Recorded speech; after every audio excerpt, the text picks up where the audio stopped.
Welcome all of you. Welcome to our first lecture in the series of online economics. Best wishes for entering the new academic year, that is 2020-21. Welcome to my class. We are learning economics. We are learning economics of standard 12. See, this is the cover of the book. And what do they expect? That you should learn all the topics which are shown on the cover. For example, micro and macroeconomics, SEBI, consumer demand, utility, supply, GST, monopoly, cost, price index, taxes, GDP, export import, competition, RBI, bills of payment, value index, revenue, etc. Okay, that's why they have designed these books likewise. See, this is your book, and these are the list of topics or list of chapters. There are total 10 chapters included in your syllabus, and we are going to start with lesson number 1, that is introduction to micro and macroeconomics. But as all of us knows that these are the days of lockdown. Everybody is sitting at home due to the COVID-19 disease, and nobody is going to school or colleges. So government has declared one praise note. Okay, as per that praise note, 25% syllabus has been declared of all the subjects of the Maharashtra board as of self-study mode. Okay, it is declared as a self-study mode. Means you should not expect the teacher to teach that syllabus in the school or colleges. You have to learn that syllabus by your own, and that has been deducted. Okay, this is the praise note declared in Marathi because this is declared by Maharashtra board. Okay, now let's see which syllabus has been declared as for self study. Okay, see, this is for economics of standard 12th, standard 12 economics. Okay, for the only for the year 2020-21. For the lesson number 1, it is for introduction to micro and macroeconomics. Which syllabus has been declared for self study, which has been given here. Okay, it is as it is given in Marathi. I have converted it for you in English, and I have marked and highlighted it. Okay, as we will go further, I will keep on declaring you with the self study syllabus. Okay, this is the entire syllabus which has been marked for self study. Okay, now these are the competency statements declared by board. What is meant by competency statement? It means you must be competent, you must be able to learn all the things from your syllabus of economics. Okay, now let's move to our first chapter, that is introduction to microeconomics and macroeconomics. And this is the syllabus. See, whatever has been highlighted by me has been reduced from your syllabus. See, this paragraph, these two paragraphs, this column 2 from page number 1 has been declared as for self study. The column is for you should know. Okay, then from page number 2 continued, you should know. Then from page number 3, this importance of microeconomics has been declared as for self study. From page number 4, continued, importance of microeconomics. Page number 5, importance of macroeconomics. Page number 6, continued, importance of macroeconomics and the differentiation between microeconomics and macroeconomics. That is distinguished between microeconomics and macroeconomics. All this syllabus has been declared as for self-study. And obviously these two questions which are based on the syllabus which has been declared on self-study, these two questions are also expected to learn by you. Okay. Now, what we will learn in today's lecture, we are starting with introduction to microeconomics and macroeconomics. And what we are learning 4 things, that is 4 subtopics: introduction, meaning, definitions and scope of microeconomics, which are given on the page number 1 to 3. Now let's start. See, as per lesson number 1, these are the competency statement which are expected by the board. Which are the competency statement? That you should be able to learn the matter of micro and macroeconomics, subject matter of micro and macroeconomics, features of micro and macroeconomics, and the third is importance of the study of micro and macroeconomics in practice. Okay, so these are the competency statements. Now, while moving to learn micro and macroeconomics, we must remember whatever we learned in standard 11. Okay, in standard 11 also we have learned what is meant by economics and what is meant by micro and macroeconomics. See, first of all, what is economics as per Kautilya? Okay, what is economics? Artha means wealth and Shastra means science. So, Arthashastra means the science of money or science of wealth. So, Arthashastra implies the science of acquiring and managing the wealth. See, acquiring the wealth and managing the wealth. Okay, acquiring and managing the wealth. This is the science of economics. Then, as per the modern economics, father of economics is called as Adam Smith. Adam Smith is called as father of economics. He taught us the classical economical theory. And according to him, that wealth-oriented definition of economics. He gave us the wealth-oriented definition of economics. There are two more economists which you learnt in standard 11. That is Professor Alfred Marshall. According to him, welfare-oriented definition of economics you have learned, and according to Lionel Robbins, scarcity-oriented definition of economics you have learned in standard 11. And apart from that, what you have learned? See, economics is a vast study. Okay, but how to study economics? See, to study economics, to look at economics, Sir Ragnar Frisch, okay, Sir Ragnar Frisch in 1993, he coined the term that is micro and macroeconomics. See, micro and macroeconomics. What is meant by micro and macroeconomics that we are going to learn in this lecture. For what purpose he coined the term? Because he thought that economics is a vast subject. Okay, economics has no range.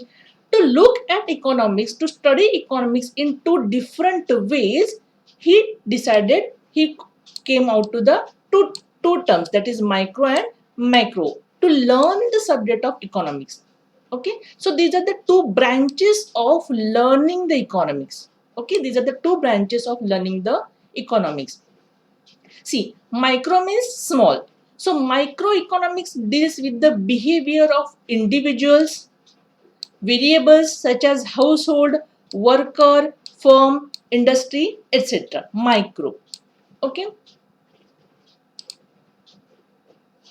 And as per Kenneth Boulding's definition of microeconomics is the study of particular firm, a particular household, individual prices, wages, incomes, individual industries, particular commodities, etc. What does this mean? What is meant by micro?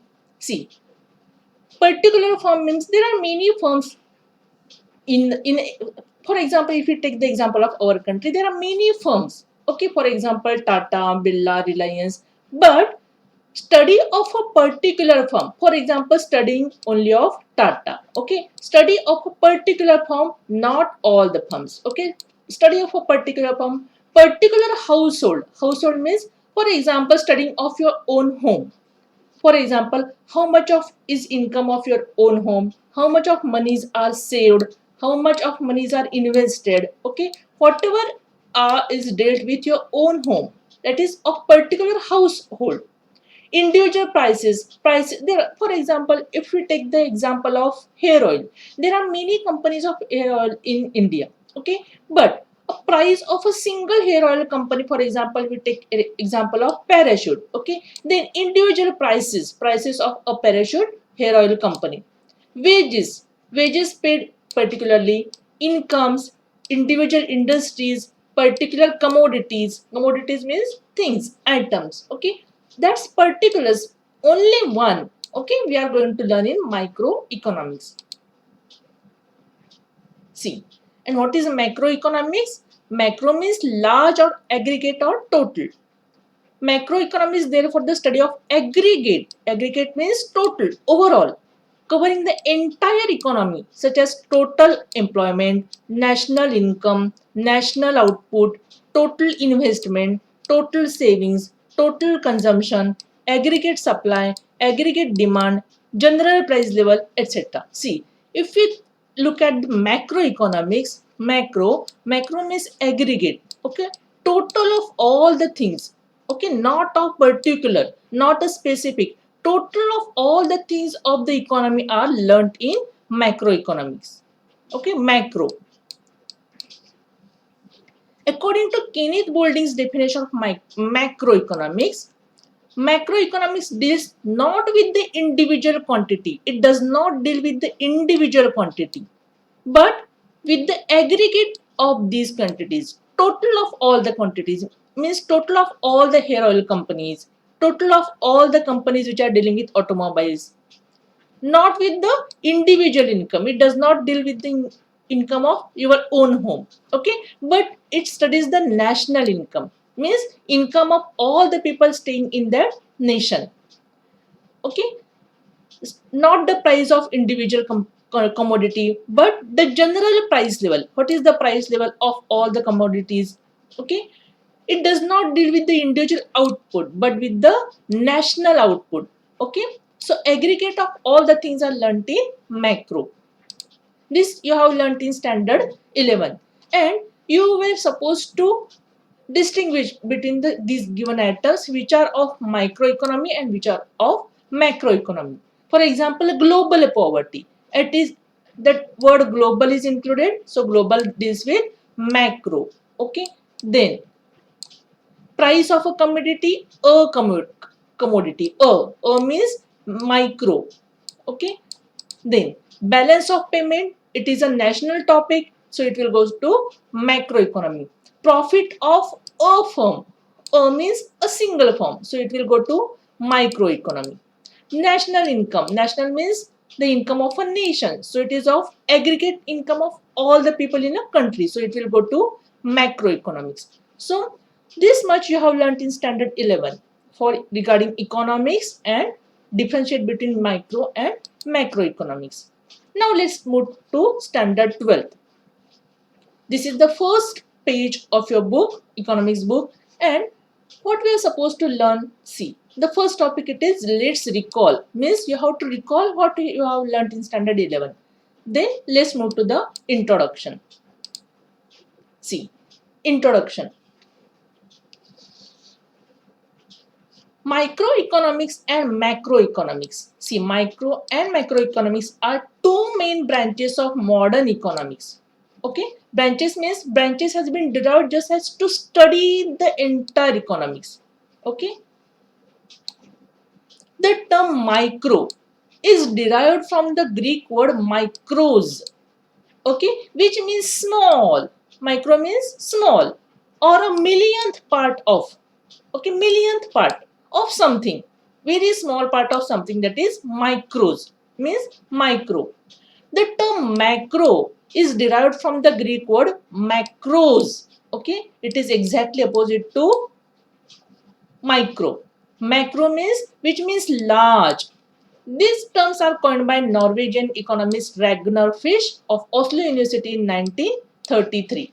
Opposite to micro, it is macro. Okay, aggregate of all the things which is large. This is macro and this is micro. Okay.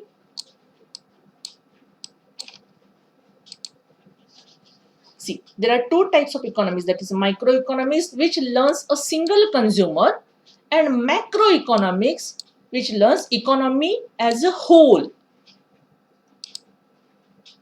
Now, let's move to the page number 2. What we are going to learn on in page number 2, meaning of microeconomics and definition of microeconomics as well as scope of microeconomics.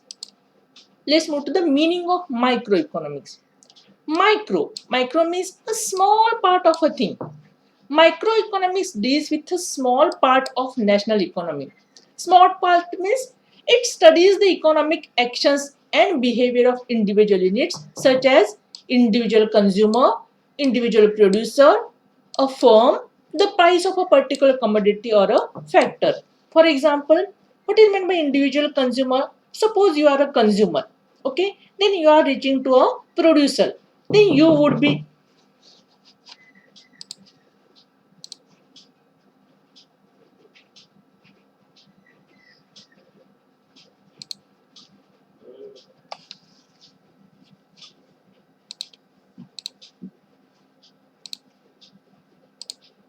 next, definitions of microeconomics. See, you have already studied some important definitions of microeconomics in standard 11.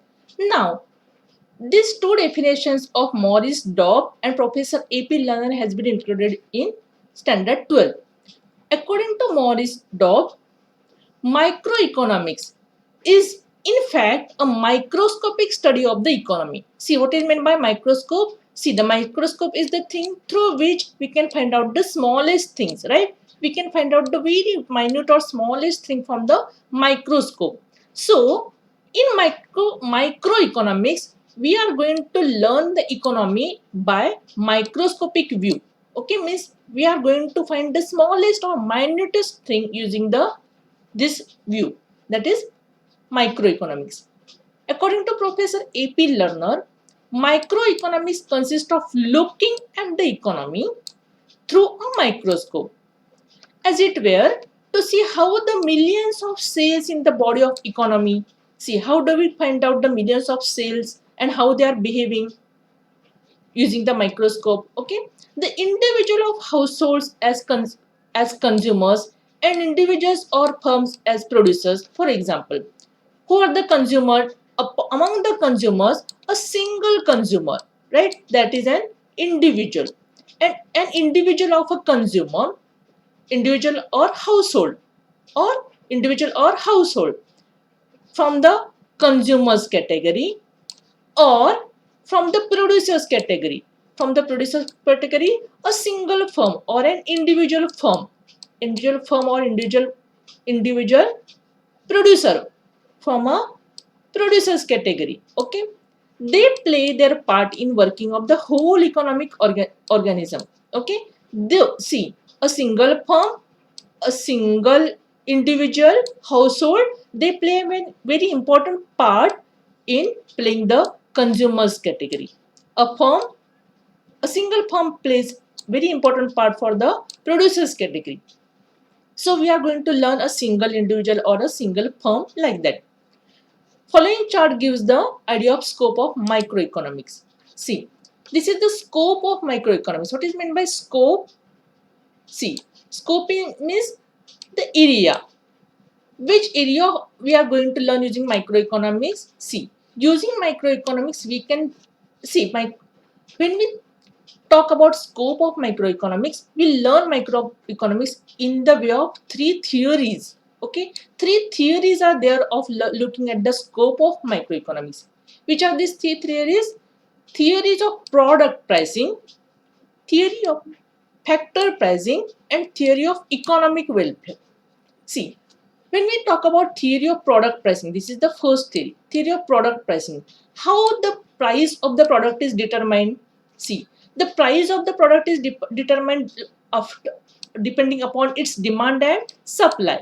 See, the price of the product is depending upon the demand and supply of that product.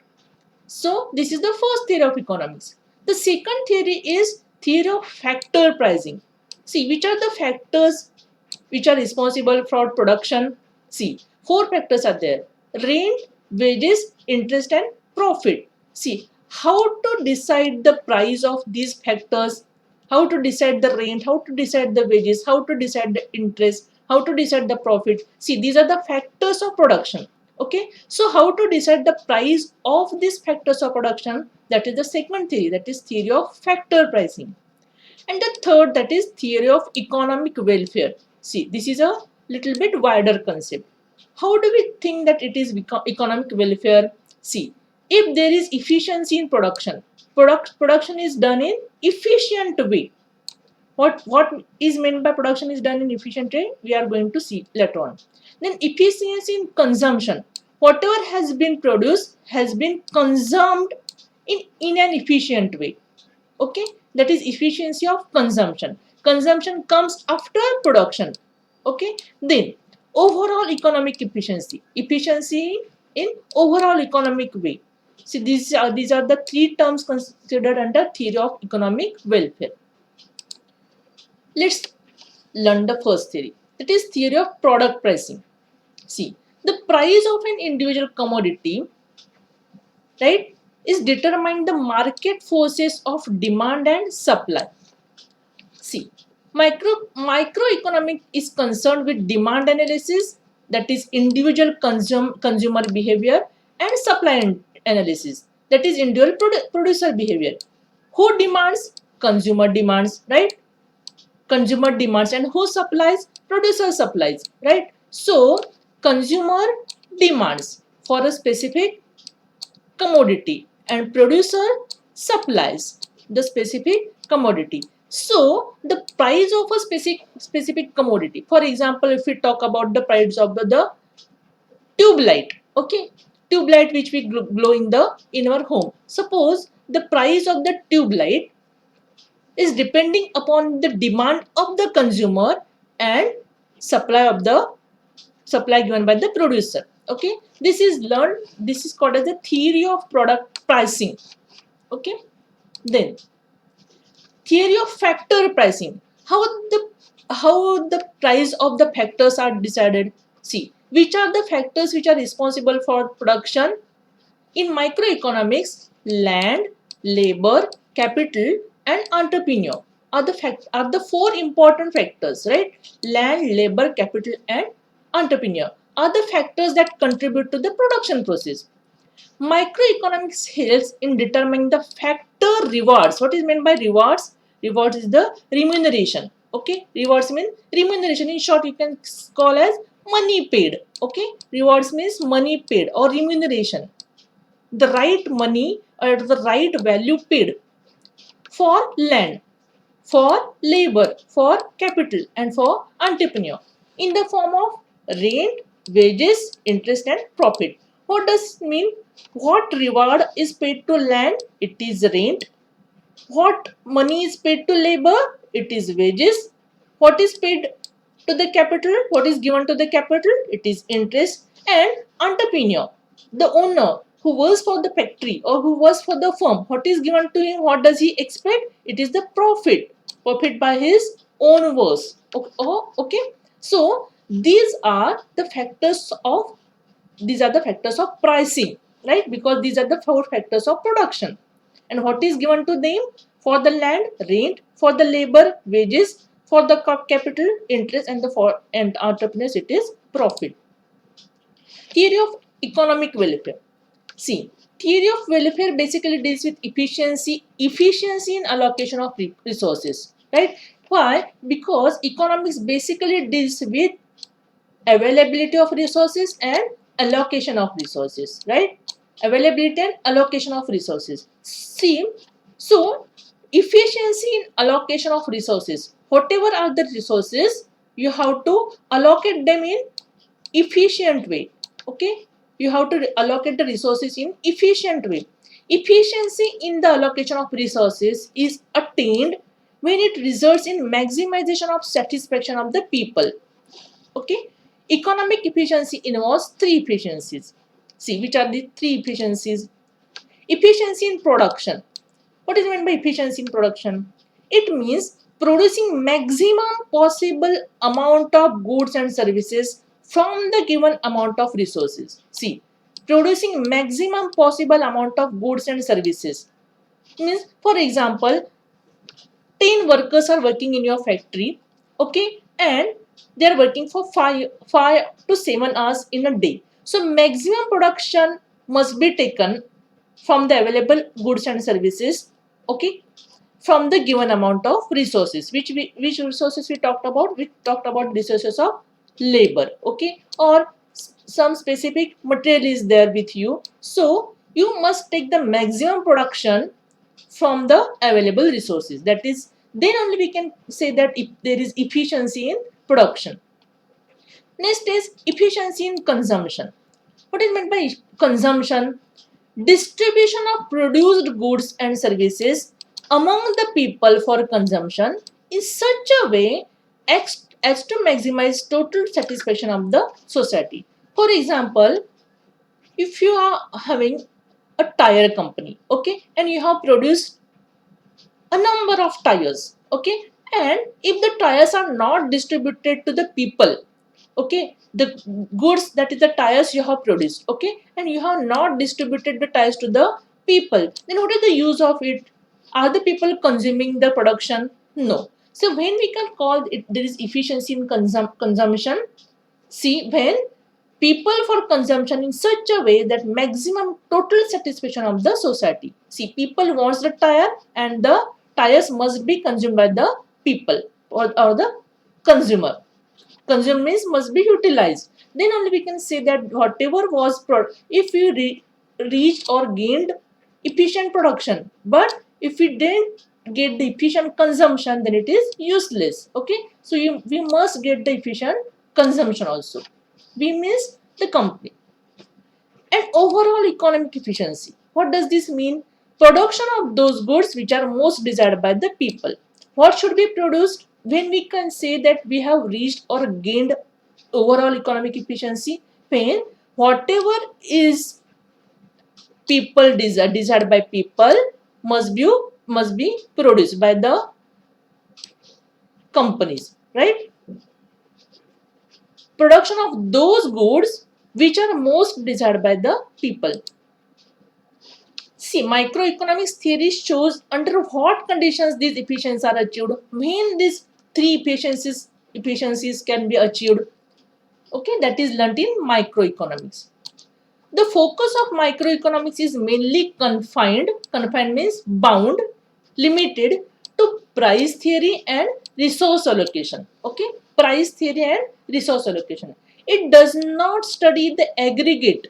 It does not study the whole economy or the aggregate economy. This approach does not study national economic problems, right? It does not study national economic problems such as unemployment, poverty, inequality of income, etc. These problems are not studied in microeconomics.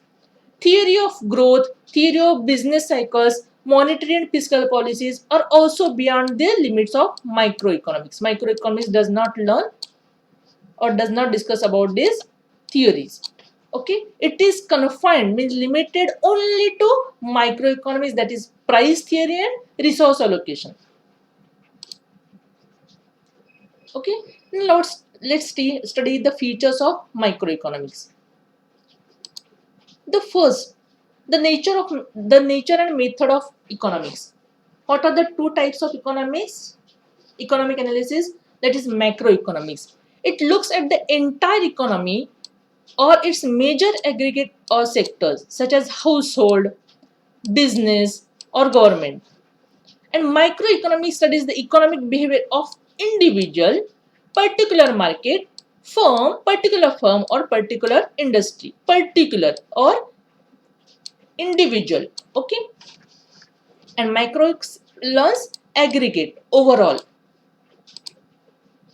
See, microeconomics deals with the behavior of microeconomics, deals with the behavior of small units like individuals or firms. Okay. Oh, and macroeconomics deals with the economy as a whole and decision making by large units. Second definition is microeconomics explain how prices are determined and individual income decisions are made. Prices are individual economic decisions, right? Whereas macroeconomics explains decision in employment, growth, labor, national income, etc. See, macroeconomics deals with national income, unemployment, gross domestic product, inflation of the country as a whole, as an aggregate. Whereas microeconomics deals with a single consumer, the supply of goods, the demands of goods, the price of the goods, right? Of a single unit. Microeconomics. Okay. See, macroeconomics deals with the global concept or national concept, and microeconomics deals with single consumer, single factory, single unit, like that. A single household. See, micro and macroeconomics. See, macroeconomics behavior, it is of a country, GDP or GNP of a nation, a government. Whereas microscopic or microeconomic behavior deals with a single individual, a single household, a single production firm. And single individual means income and expenditure of an individual, income and expenditure of household. Household means of a house, of a home. Okay, and if we think about the production firm, then receipts and expenditures of a specific firm or a company, right? These are specific, individual, household. Things are learnt in microeconomics. Okay, so what we will learn in our next lecture?